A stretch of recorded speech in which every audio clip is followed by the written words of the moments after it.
Maintenant, passons à un autre exemple et regardons la solution de l'exercice numéro 3 de la fiche numéro 9. Commençons par D1.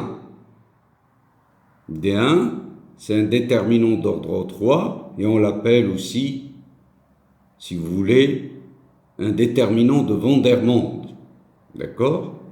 Voilà.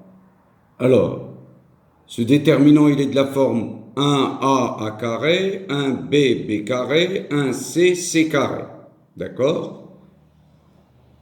Alors, je vais ici, pour avoir des zéros ici, je vais remplacer C1 par C1 moins C2 et C2 par C2 moins C3.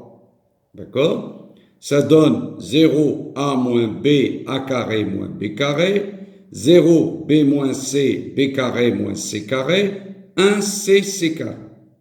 Alors qu'est-ce qu'on remarque?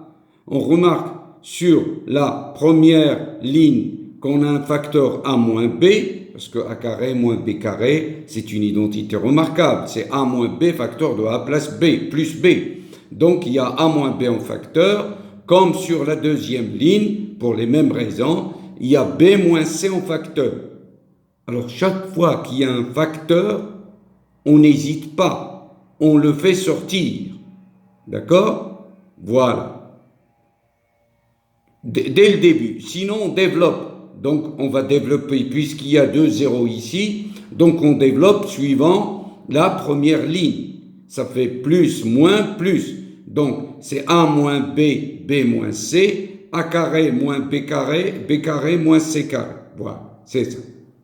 Alors, donc, comme je vous ai dit, il y a A moins B en facteur, il y a B moins C en facteur. On le fait sortir.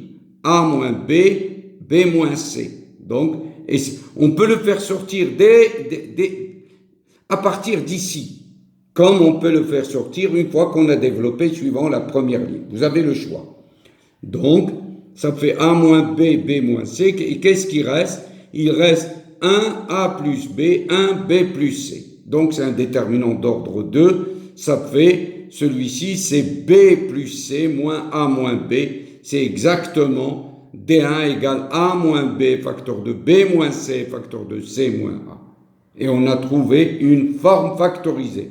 Par contre, si vous utilisez par exemple la méthode de Sarrus ou si vous développez directement, il est difficile de retrouver cette forme factorisée. D'accord? Donc il faut faire très attention.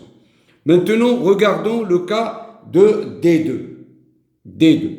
On a le déterminant D2, c'est aussi un déterminant d'ordre 3, donc il est de la forme 1 plus A, 1, 1. 1, 1 plus A, 1, 1, 1, 1 plus A. Ça veut dire que sur la diagonale, il y a 1 plus A, 1 plus A, 1 plus A. Alors, on remarque ici que si on additionne les colonnes, on va avoir 1 plus 1 plus 1, donc ça fait 3 plus 1. Donc, si je remplace C1 par C1 plus C2 plus C3, qu'est-ce que ça donne? A plus 3, A plus 3, A plus 3. Et les autres colonnes restent les mêmes. Alors, donc, on a A plus 3 en facteur. On le fait sortir. D'accord? Donc, A plus 3 en facteur sur la première colonne. Chaque fois qu'il y a un facteur sur une ligne ou sur une colonne, on le fait sortir. Pour alléger, je l'ai dit et je le répète, pour alléger les calculs. Donc, au lieu d'avoir des A plus 3 partout, on a seulement des 1. Et là, c'est facile ici de retrancher. Par exemple, je peux remplacer L2 par L2 moins L1, parce qu'on va avoir deux zéros. Donc, ça fait L2 moins L1, ça fait 1 moins 1, 0. A plus 1 moins 1, c'est A. 1 moins 1, 0. Et les autres lignes, on ne les a pas changées.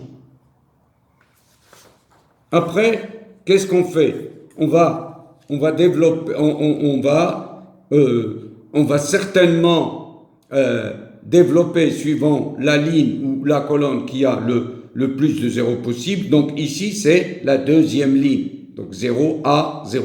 Donc ça fait plus, moins, plus. Et un A ici. Donc je fais sortir le A. Donc A, A. Donc je fais sortir le A. Qu'est-ce que ça donne? Ça donne A, ok? A facteur de A plus 3, d'accord?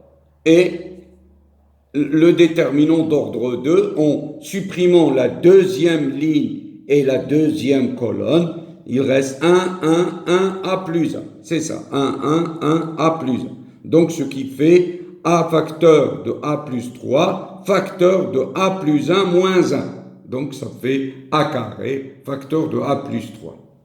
Mais vous pouvez utiliser, comme je l'ai fait, pour le calcul des T2, on peut utiliser aussi la méthode Sarus. Et la méthode Sarus, elle est facile. D'accord?